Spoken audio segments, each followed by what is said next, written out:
Ada satu yang mengkhawatirkan sekali,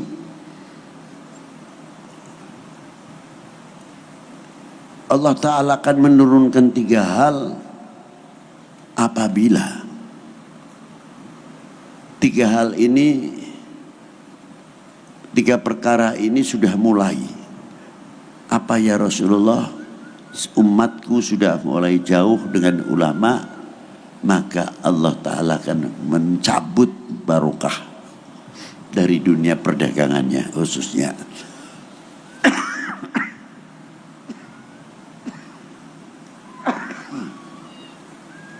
Itu diantaranya. Dan yang paling terakhir, saya takut hadis ini banyak orang mati su'ul khotimah. Naudzubillah min dzalik, kalau sudah jauh. Maka kalau kita sadar ternyata satu butir nasi ini luar biasa, ratusan tangan yang ikut andil besar, bahkan ribuan. Berapa tangan di Kalimantan ini yang menanak nasi, belum yang lain-lainnya. Itu baru satu butir nasi. Bagaimana bangsa dan negara ini? Bagaimana umat ini?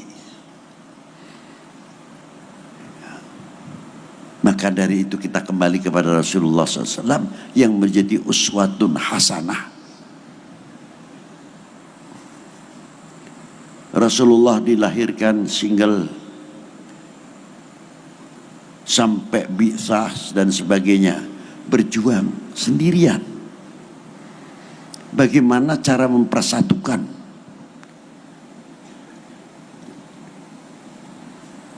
Satu sisi harus menyampaikan risalah, tapi satu sisi menjadi juru ukhuwah. Watak luar biasa dunia Arab pada waktu itu. Jahiliyahnya orang Arab itu berbeda. Kalau jihad ya jihad, jihalah. Kebodohan dunia Arab itu dari pinter, bukan dari bodoh. Ya. Kali dari bodoh mending. Dicap jahiliyah orang pinter tapi bodoh. Fanatik sukusmenya, globalisme, wah luar biasa, top. Malahan dari pada waktu zaman jahiliyah sudah tumbuh matematika atau aljabar, ilmu kedokteran, sampai uji coba bedah sesar dilakukan kepada unta yang pada waktu itu mau melahirkan, tidak bisa, sanggup. Sesar unta pertama kali itu penemuan.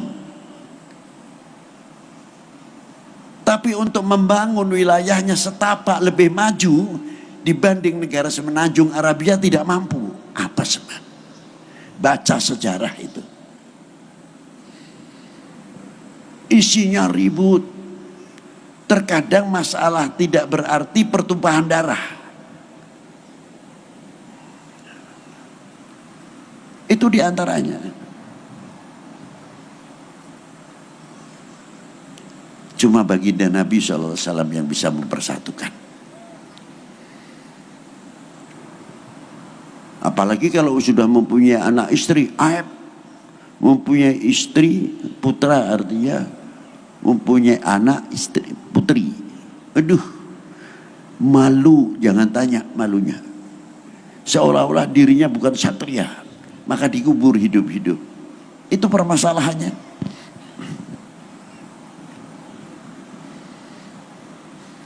Maka dari sinilah Allah Subhanahu wa ta'ala menjadikan keturunan baginda Nabi dari pihak putri, bukan dari anak lelakinya.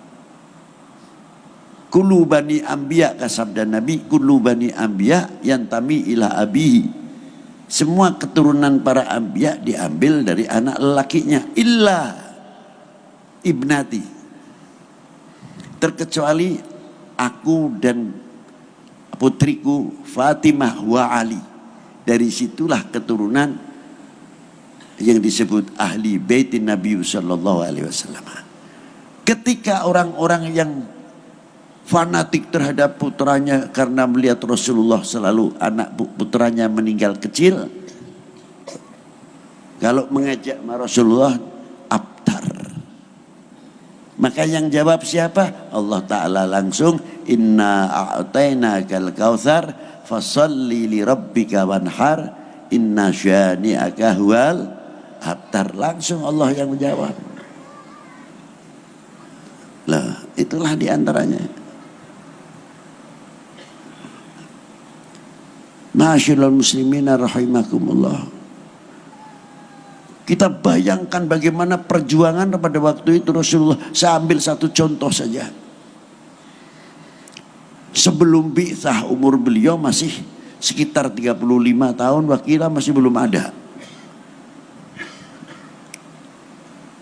Kelompok jahiliyah pada waktu itu yang mengaku gobailnya paling top, ini paling top, ini paling top,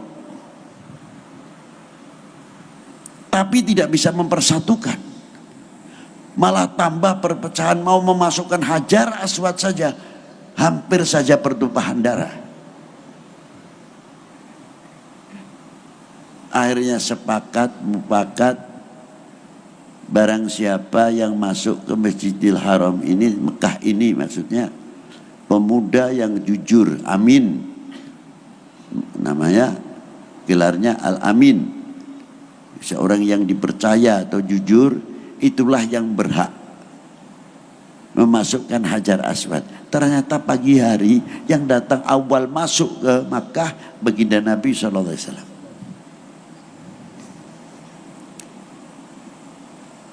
Begitu masuk mendapat kepercayaan langsung, hebat. Tapi bagaimana sifatnya Rasulullah? Tidak mempunyai akuisme, tidak mempunyai sifat akuisme.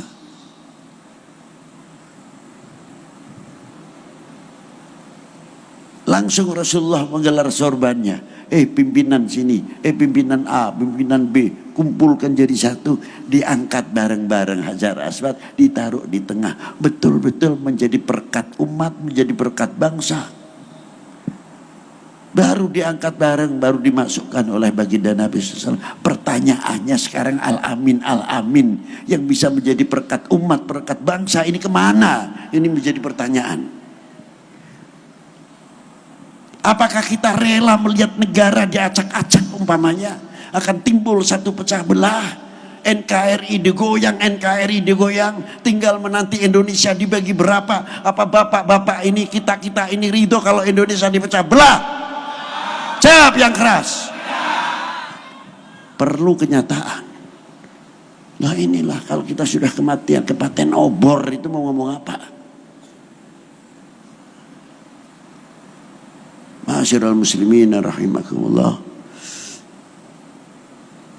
Ayo kita kembali bagaimana Rasulullah SAW menjadi pengayom umat ini luar biasa. Dan ditiru kelakuan yang hebat ini oleh cucunya,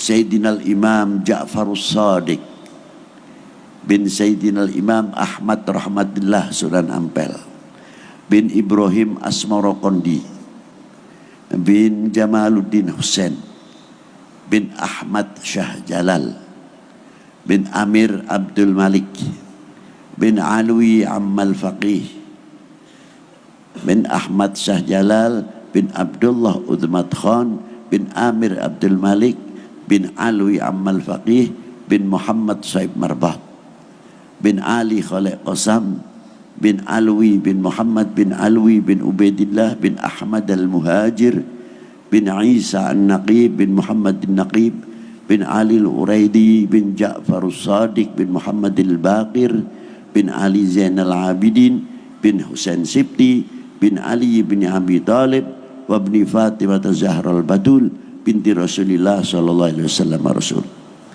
Terkenal dengan Kanjeng Sunan Kudus. Ketika beliau masuk ke daerah Kudus pada waktu itu, agamanya berbeda, mayoritas berbeda. Dan di situ ada faham satu hayawan yang dikaramatkan, mendapat keistimewaan. Pada waktu Sunan Kudus, waktu bulan Idul Adha, biasanya mengajak umat Islam yang mampu untuk berkurban, yang sapi-sapi, kerbau-kerbau, yang ayam-ayam, yang kambing-kambing, yang ayam-ayam ikut sunnah. Bukan ayam artinya untuk kurban, mengalirkan darah ikut sunnah. Hati-hati jangan salah paham di sini. Bagaimana ini kalau sapi yang jadi masalah dipotong, pasti akan menimbul perpecahan. Karena sapi ini diistimewakan. Hebatnya Kanjeng Sunan Kudus memberikan pengarahan. Sampai sekarang orang Kudus, maaf saja, potong sapi di kota nggak berani. Pasti nyembelih sapinya itu di Rembang. Nggak berani di Kudus. Boleh tanya sama orang Kudusnya. Itu sampai sekarang. Nah, Pangeran Poncowati yang lain agama pada waktu itu.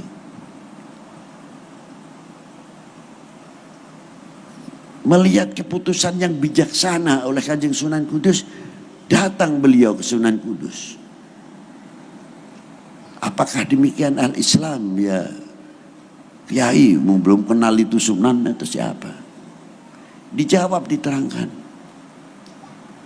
Akhirnya menjadi muridnya dan Islam, dan kerajaan itu diberikan langsung pindah ke Kanjeng Sunan Kudus.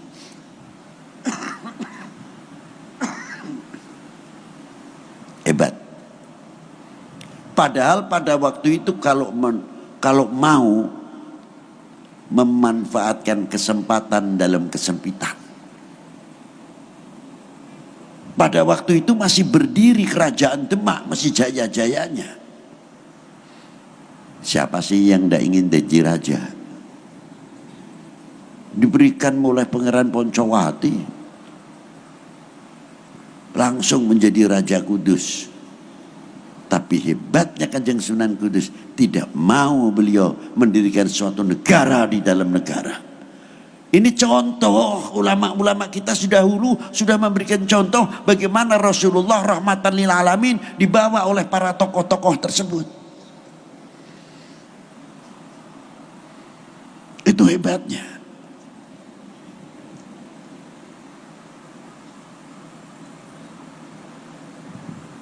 Akhirnya utuh, tidak pecah. Dan ulama-ulama kita pendahulu menjadi cermin lupian yang luar biasa. Mestinya sudah pantas kalau menjadi contoh kita. Buktinya apa, Bib? Saya kalau ziarah Wali Sembilan itu paling malu. Terserahlah bapak-bapak mau percaya atau tidak. Dari mulai Giri, Gapuro, Gresik, Ampel, Tuban, Sedayu, Lamongan, sampai Kudus, Demak, Murio, Gunung Jati, Banten, Habib Hussein Luar Batang, sampai Palembang, sampai Aceh, sampai ke Syekh Muhammad Arsyad Banjari. Contoh yang real dan nyata, dan itu sulit untuk ditiru.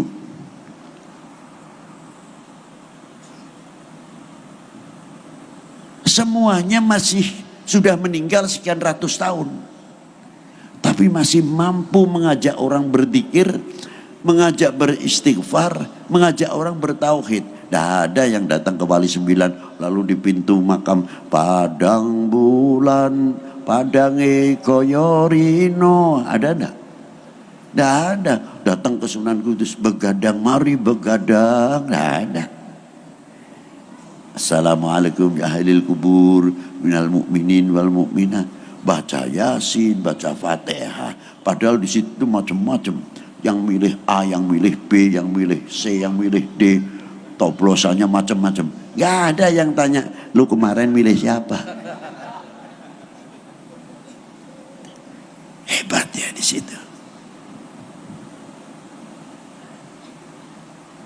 Dan tadinya kalau mau ketemu yang beda pilihan itu sulit. Di depan makam aulia makamnya, Ji, apa kabar? Maafin ya, maaf. Langsung akur. Orang mati bisa mempersatukan, luar biasa. Jadi kalau kita masih hidup kok gak bisa cara begitu, ya kalah sama orang mati deh.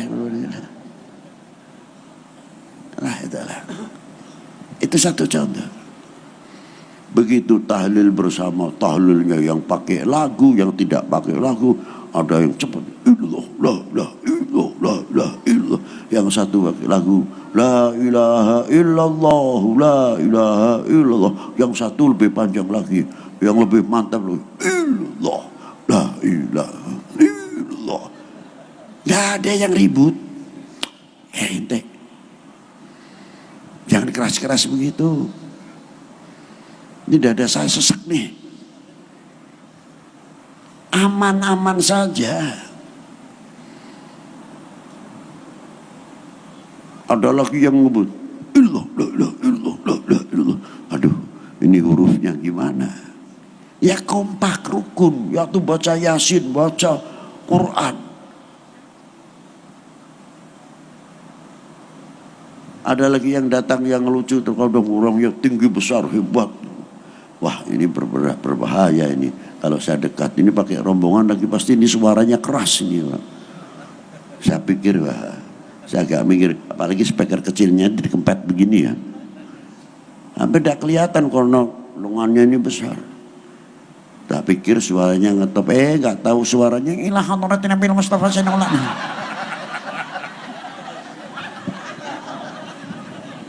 Kirain suaranya sesuai dengan badannya. Nggak tahu. Ilah hadratin Nabi Mustafa sallallahu alaihi wasallam.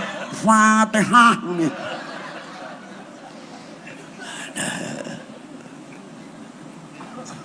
Pengalaman, Pak. Dan disitulah ada lapangan-lapangan ekonomi kerakyatan. Jadi satu sisi masih mengajak bertauhid, bersolawat, bisa membuat ekonomi kerakyatan, menjadi pemersatu umat. Kita-kita ini apa? Dan kuburan aulia itu tidak kenal pasar rame, pasar sepi itu tidak kenal. Dulu di Syekh Muhammad Arsyad, kayak apa orang jalan kita masih ngalami kok ziarah ke guru Muhammad Syekh Muhammad Arsyad. Itu kalau ke sungainya besar kita nggak bisa ziarah dulu. Iya. Nah sekarang kita lihat, nggak pakai iklan, datang para saudara, kalau ingin barokah datang ke Syekh Muhammad Arsyad. Jangan lupa saudara-saudara, nggak ada yang iklan. Dari situlah kita mengambil keteladanan. Beliau itu niru baginda Nabi Shallallahu Alaihi Wasallam. Pada waktu itu belum bi'tsah, tapi Rasulullah mendapat gelar, yang memberikan gelar belum tentu semuanya yang beriman. Memberikan gelar Al-Amin, orang yang jujur, orang yang bisa dipercaya. Ditiru oleh cucunya baginda Nabi Shallallahu Alaihi Wasallam, seperti yang saya ceritakan tadi di atas para wali-wali. Inilah kalau kita tahu bagaimana pada waktu Wali Sembilan menghadapi Portugis. Di sini ada satu ayat, Allah Ta'ala menciptakan suku bangsa ini untuk lita'arufu, untuk saling mengenal. Nah, yang menjadi pertanyaan, mengenal kita itu sebatas apa? Apa hanya dasarnya fish? Oh, Habib Lutfi hidungnya mancung nih, pasti turunan Arab. Oh si fulan hitam, hidungnya mancung, ini pasti India. Bukan itu. Tapi li ta'arufu di sini bermaksud untuk saling mengenal, untuk saling melindungi hak asasi manusia masing-masing yang diberi tanah sejengkal dari Allah Subhanahu wa taala hingga menjadi suku bangsa. Ada bangsa Cina, bangsa India dan lain sebagainya. Termasuk tanah air Republik ini pemberian siapa? Tanah air ini pemberian siapa? Pemberian Allah Subhanahu wa taala. Allah Subhanahu wa taala. Kita mengenal tidak li ta'arafu. Kalau kita mengenal kepada yang pemberi tanah air ini, apa terima kasih kita kepada para beliau? Apakah yang namanya mencintai tanah air itu hanya antar kita sesama manusia saja? La. Sehelai rumput yang kering, sebutir pasir. Kalau kita mengerti li ta'arufu, akan menghargai. Tidak, tanah kita kan subur. Kita tidak. Bagaimana yang kering saja sebutir nasi, sebutir pasir kita hargai, kita junjung tinggi, apalagi yang hijau. Ini li ta'arufu, kita lebih jauh mengenal li ta'arufu. Akan menghargai hak-hak asasi, bukan intervensi. Kalau umat Islam bisa mengamalkan ini, menjadi juru damai dunia, insya Allah tidak ada peperangan di dunia ini. Karena apa? Mengenal wa ja'alnal qabail syu'uban wal qabail li ta'arafu. Hebatnya.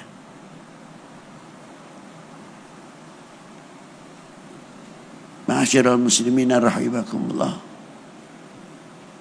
Nah, ayo kita lebih kenal lebih jauh kepada bangsa ini, kepada republik ini. Bagaimana perjuangan-perjuangan para beliau-beliau pendahulu sampai berkibarnya kembali sangsaka merah putih. Apa terima kasih kita kepada para beliau?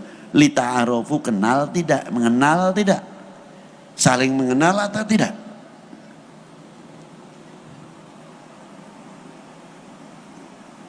Ini bapak-bapak ini yang ada di sini, ibu-ibu, mbak-mbak. Saya pribadi termasuk. 1945 ada di mana? Udah lahir ibu? Sama. Hah? Berarti kita dah jumpai 1945. 47 ada apa? Belanda datang lagi di bawah sekutu. Kita ada di mana? Sudah lahir. Habib Lutfi sudah lahir. Kalau bilang 47, Habib Lutfi sudah lahir. Walaupun masih kecil. Masih ingat 49, 50, 51, walaupun masih kanak-kanak. Merasakan pahitnya pada waktu itu. Sampai peristiwa 65. Setelah 65 bagaimana membangun bangsa, membangun umat ini.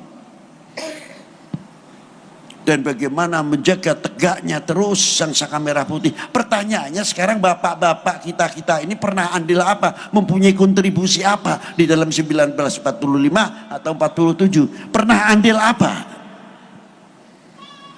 Coba kita bertanya kepada diri sendiri. Pernah berbuat apa? Mengibarkan sangsaka merah putih pada waktu genting-gentingnya pada waktu itu. Nah itulah beliau-beliau yang berjasa, pendiri-pendiri bangsa ini.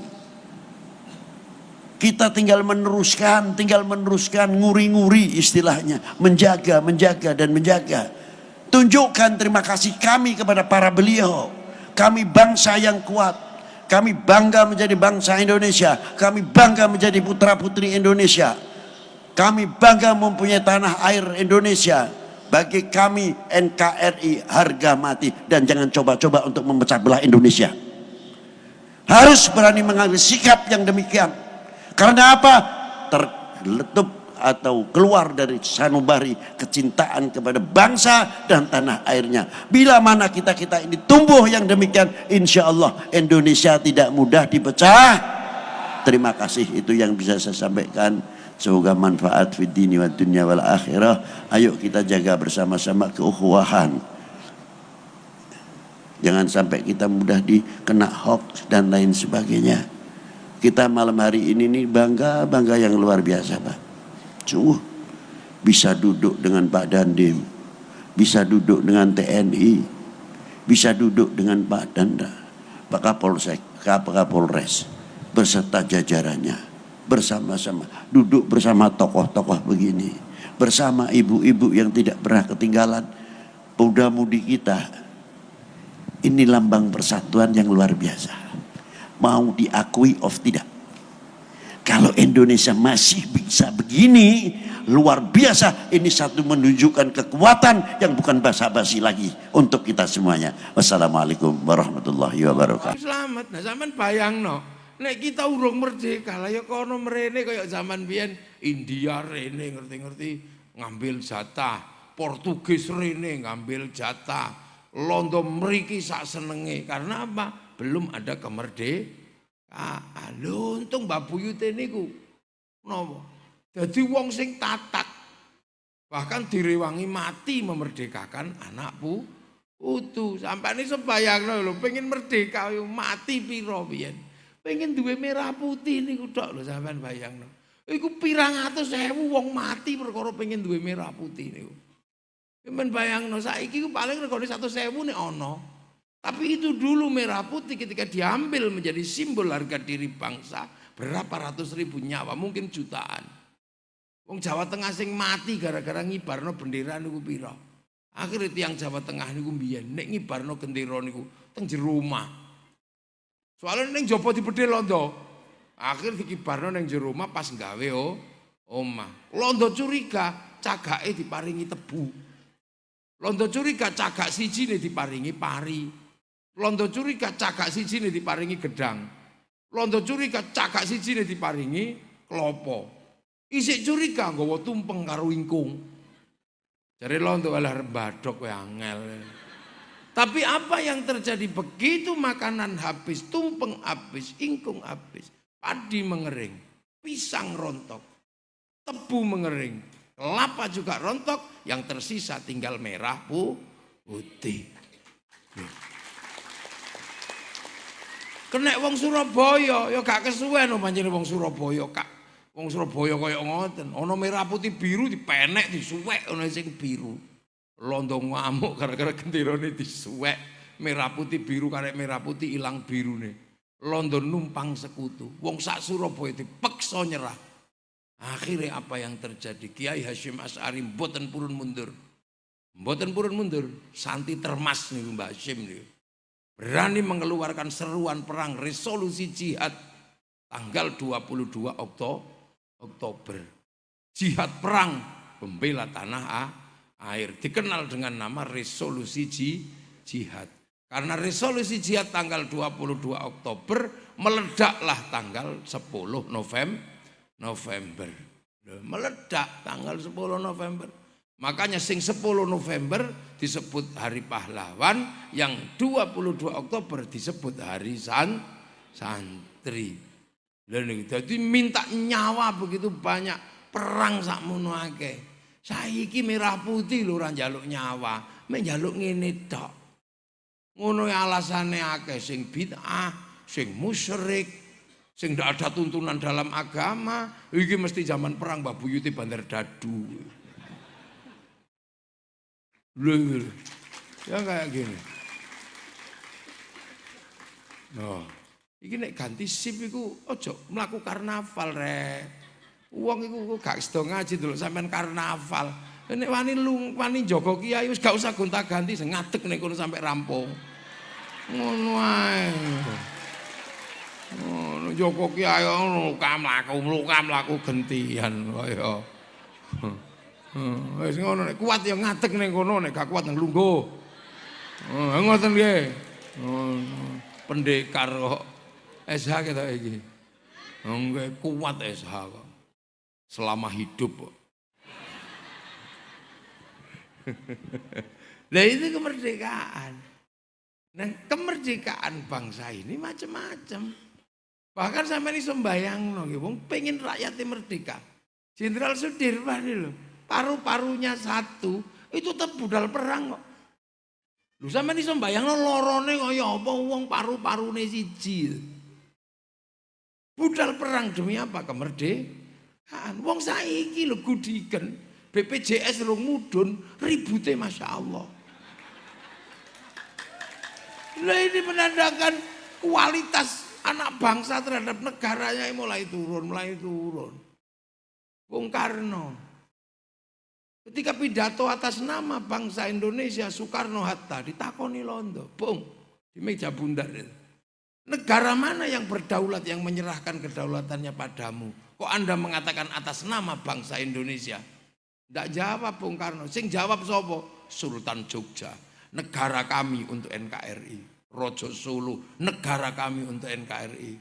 Aceh, Palembang, Sulawesi, Kalimantan, negara kami untuk NKRI. Lu wong biyen ngono. Aku iki mau lewat bekase kerajaan Jogja niku nggih. Wit mulai Jogja sampai Ponorogo. Jembare kaya ngono kekno NKRI. Saiki kadang kegusur sak meter ribute tekan Mahkamah Agung iki. Hilang semangat berkorban untuk bangsa itu hilang. Bung Karno itu sekolah nang Londo, dididik Belanda untuk menjadi pegawai Belanda. Pinter ora umum. Begitu pinter, Bung Karno tidak memilih menjadi pegawainya Belanda, tapi lebih memilih berdiri di depan rakyat Indonesia, memerdekakan bangsa Indonesia. Lu wong biyane ngono, mbok pikir merdeka iki terus turu sinsot ngoten. Mboten. Tapi setelah merdeka, sak donya gumun. Dunia sedang gumun delok Indonesia setelah merdeka. Apa yang paling mengherankan bangsa ini? Satu. Yang berbeda dari negara yang lain, Indonesia itu satu. Ora ono ning donya. Napa? Arab itu satu bangsa bisa pecah jadi puluhan negara. Eropa satu bangsa pecah jadi puluhan negara. Cina satu bangsa pecah jadi puluhan negara. Tapi kita puluhan bangsa, suku dan agama mampu bersatu dalam satu negara kesatuan Republik Indonesia. Lu iku beda lah itu makanya. Lah itu dari mana? Kok iso wong beda-beda kok gelem dadi siji? Nek mboten mukjizate Kanjeng Nabi mboten saged. Aman tak suduh. Mangkane nek merdeka karo selawatan niku gathuk. Sebab napa? Indonesia bersatu iku nek gak Kanjeng Nabi gak iso. Bagaimana kita ini sudah bangsa yang maju. Sebelum Islam datang, sebelum Indonesia niku pun maju. Bukan bangsa remeh-remeh itu bukan. Rasulullah lahir teng Mekah niku. Mriki pun enten kerajaan Tarumanegara, pun enten kerajaan Mataram. Sudah punya. Iki pun bebas merdeka. Rasulullah dakwah teng Arab, di Jawa sudah ada kerajaan Mataram. Pun enten universitas terbesar se-Asia, namanya pun Nalanda. Tahun 800 pun duwe Nalanda.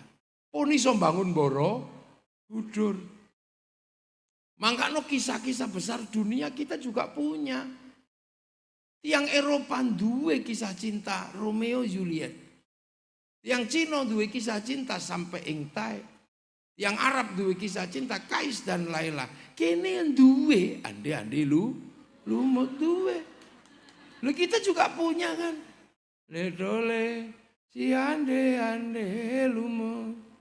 Temurunono putri kang unggah-unggahi ngoten iki. Putrine kang ayu rupane leteng abang iku kang tak diarane. Ibu kula mboten purun, ibu kula mboten mudhun. Najan ayu sisane si yuyu kangkang. Lha kira ngoten iki. Duwe sampai saat ini kula pengen ngerti yuk Kang niku lho sing pundi wonge. Kula pengen tok. Nggih Gus. Kok enake icip-icip tok niku ngawur ngono. Sing ibu kepledole si ande lumut temurunana putri kang unggah-unggahe putrine kang ala rupane leteng kuning iku kang dadi arane bu ibu kula inggih purun bu ibu kula inggih mudhun najan ala menika kang kula suwun. Hebate wong Jawa iso bedakno sing asli karo sing mustakmal. Masih letek campur telek tapi asli. Ngono timbangane sing ngono wae mustakmal. Kita punya. Semua kita punya. Orang Arab punya orang kuat namanya Sam'un. Wong Eropa duwe Samson, kene yang duwe Bandung Bondo. Di sana ada kisah ibu tiri yang kejam namanya Cinderella. Di sini ada bawang putih, bawang merah duwe kabeh. Ning kono ono kewan iso ngomong kura-kura ninja, kita punya kancil nyuriti.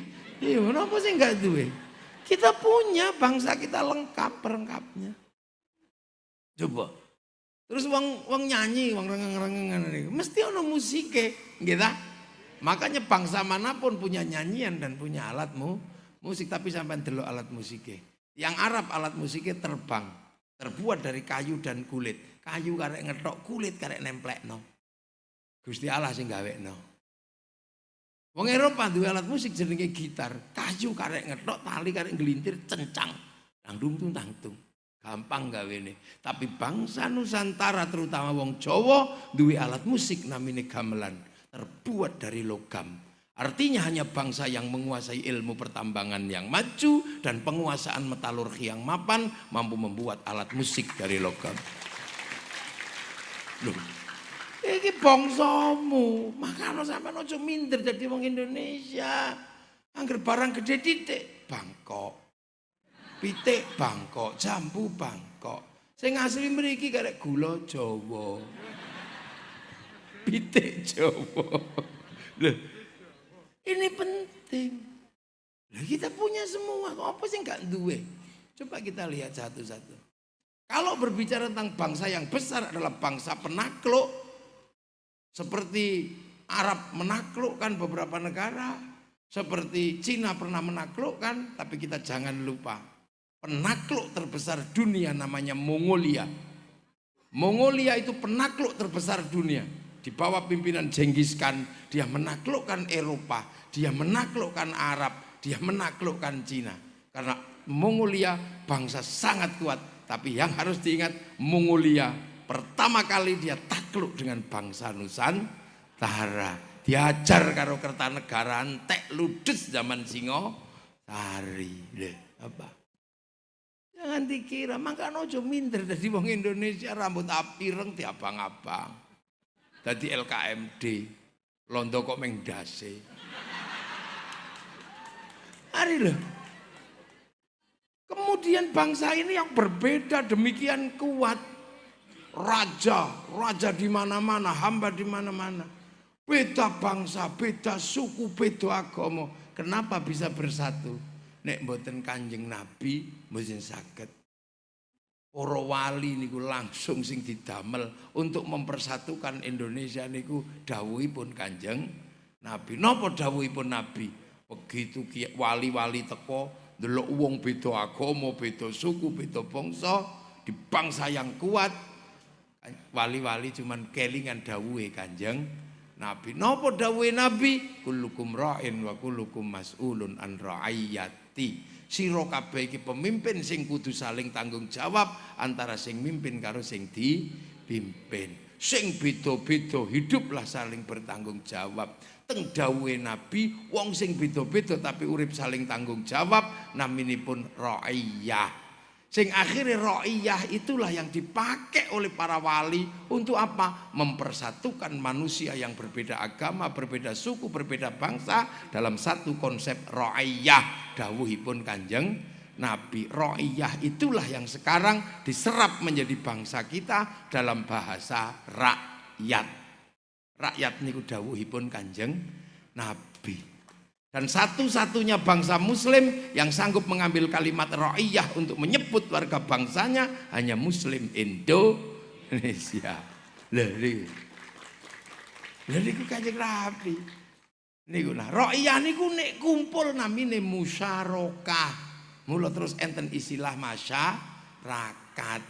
Lah nek masyarakat niku ana perselisihan rembuken nganggo carane pangeran wasyawirhum fil amri, lahir konsep musyawarah. Mana ada negara sing iso? Karena dulu sing nata ngoten niku para wali, mula panggenane ra'iyah, panggenane musyarakah diarani wilayah. Al-wali punya wilayah. Wilayah itulah yang berubah menjadi Negara Kesatuan Republik Indonesia.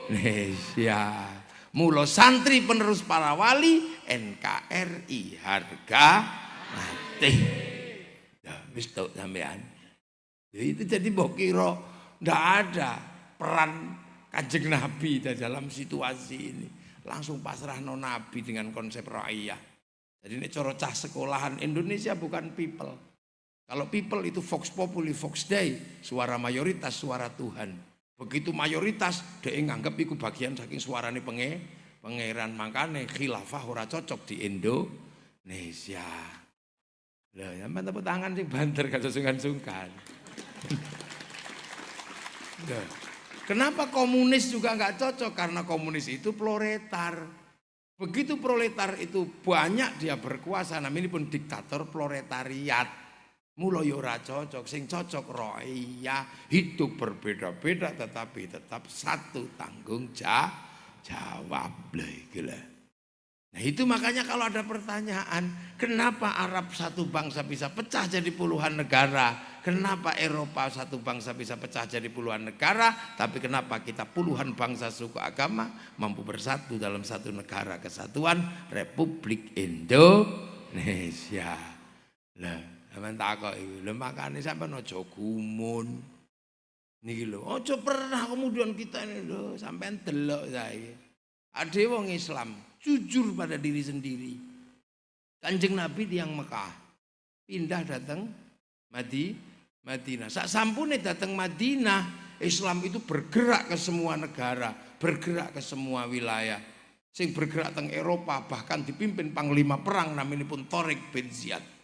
Sing geser, sing pindah teng Cina, bergerak ke Cina dipimpin langsung sahabat Sa'ad bin Abi Waqqas. Yang bergerak ke Eropa dipimpin para sahabat termasuk sahabat Salman. Islam bergerak ke semua negara. Bahkan yang bergerak ke Soviet melahirkan ulama besar namanya pun Imam Bukhari. Tapi sekarang Anda lihat, kenapa Islam yang bergerak ke semua negara itu habis. Yang ke Eropa habis, yang ke Soviet habis, yang ke Cina habis, yang ke Afrika habis. Tapi yang ke Indonesia tumbuh subur menjadi kekuatan Islam terbesar di dunia. Ini kan kudu dipikir cah. Mulane beda, mulane cara-cara yang baru iki sampean kudu mikir. Ngono lho, Suriah itu negara makmur, bakas khilafah ngono. Langsung jebol negarane, dedel duel paten-patenan. Mesir tadinya makmur, begitu hanya pengen bersaudara sesama kaum muslimin, ora gelem duluran karo liyane, pakai konsep Ikhwanul Muslimin, jebol bangsane. Sampai ketua Ikhwanul Muslimin naminipun Mursi digantung karo wong Mesir. Palestina kurang nopo, mari kita tegakkan khilafah. Begitu ngomong khilafah, Taqiyuddin An-Nabhani sampai saat ini urung iso makmur. Taliban di Afghanistan, tadinya Afghanistan negara yang makmur, wong panggonane Syekh niku sinten? Pan-Islamisme niku. Jamaluddin Al-Afghani, pemimpin pan-Islamisme. Saat niki begitu bakas jenggot karo kathok cingkrang, niku bedil-bedilan gak ono enteke. Untung di Indonesia yang dijak bakas karo guyon ngono tok. Karo guyon, ini bendera khilafah, bendera Rasul. Ora iku benderane Hizbut Tahrir. Kiai le jawab ngene. Tapi kamu kalau anti bendera ini anti la ilaha illallah. Ora wong aku tahlilan bendino ya la ilaha illallah, Kang. Tapi kamu anti ini awal kamu apa enggak suka lah enggak. Aku lho ora seneng gendera PKI. Mau aku gendera PKI ku palu arit, tapi nek lunga ning sawah tetep nganggo arit, lunga nukang ya nganggo palu. Ngono guyon ngono tok Indonesia. Hati-hati Syiah. Lagunya Haddad Alwi. Lagu Umi itu lagu Syiah. Elah ngono kok lagu Syiah Mas. Sing luwih nemen teko iku ana. Napa? Indung-indung. Dung-indung kepala indung, hujan udah di sini mendung. Nak siapa? Napa?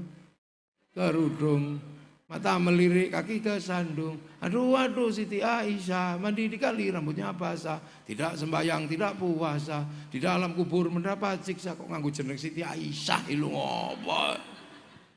Apakah itu tanda Syiah? Karena itu Syiah sing ngarang mesti Syiah Gulat nek gak Syiah Rafidhah. Tapi itu ya Siti Aisyah wong Indo. Nih, orang tak tahu. Lu ngono serius. Bakas jenggot sama. Oh ini kalau ini sunnah iya, tapi kan jenggot itu sunnah Kanjeng Nabi sing rasnya semit. Nah ini ras Mongolo itu lho, mek telulas kan rada di jenggot. Mengkoyo-oyote untu. Ngono tok guyon ngono tok. Nggih. Akhirnya kita dengan lalui kok jenggote Pak Bupati ngono niku. Nggih to, papat ngono.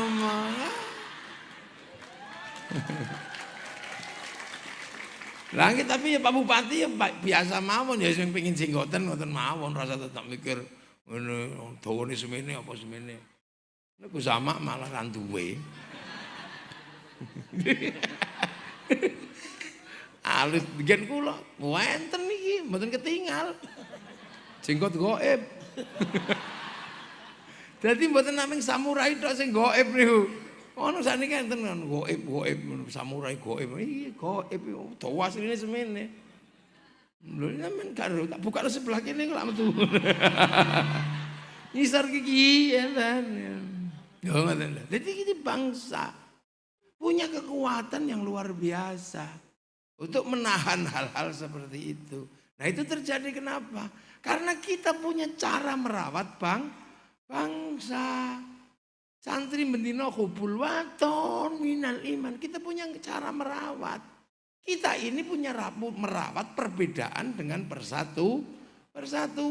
Lah awak dhewe niku negara paling seneng bersatu yo nggone dhewe. Apa ae rukun? Ana wong manak rukun. Nggih ta tilik bayi walimatu tasmiyah. Sunat niku lho ngrukunno tangga walimatul khitan.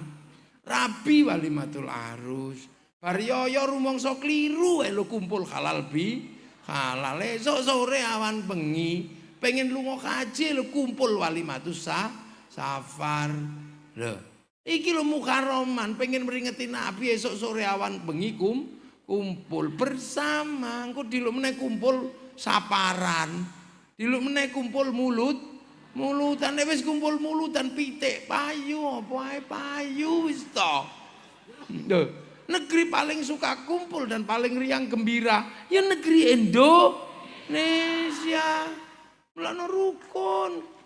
Engko ruwah wis rukun, Rejeb rukun. Ruwah rukun sadranan. Kita sedekah bumi bersih desa, merti dusun sak mblengeri pokoke.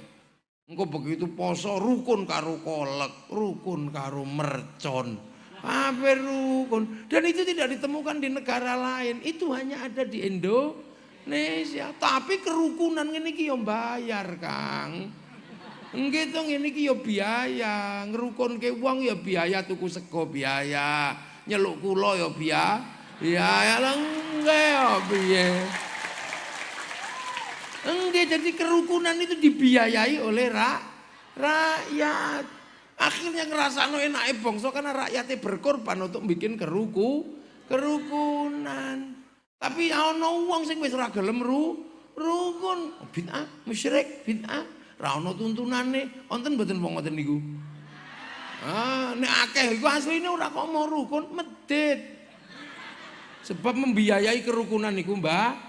Bayar no Kang. Lah mulo kiai iki rukun kiai niku nggih ta? Ndonga bareng-bareng. Liyane amin ha. Amin. Amin. Amin. Nek wis kepegelen. Amin. Langsung kiai ini langsung walhamdulillahirabbil amin. Rukun.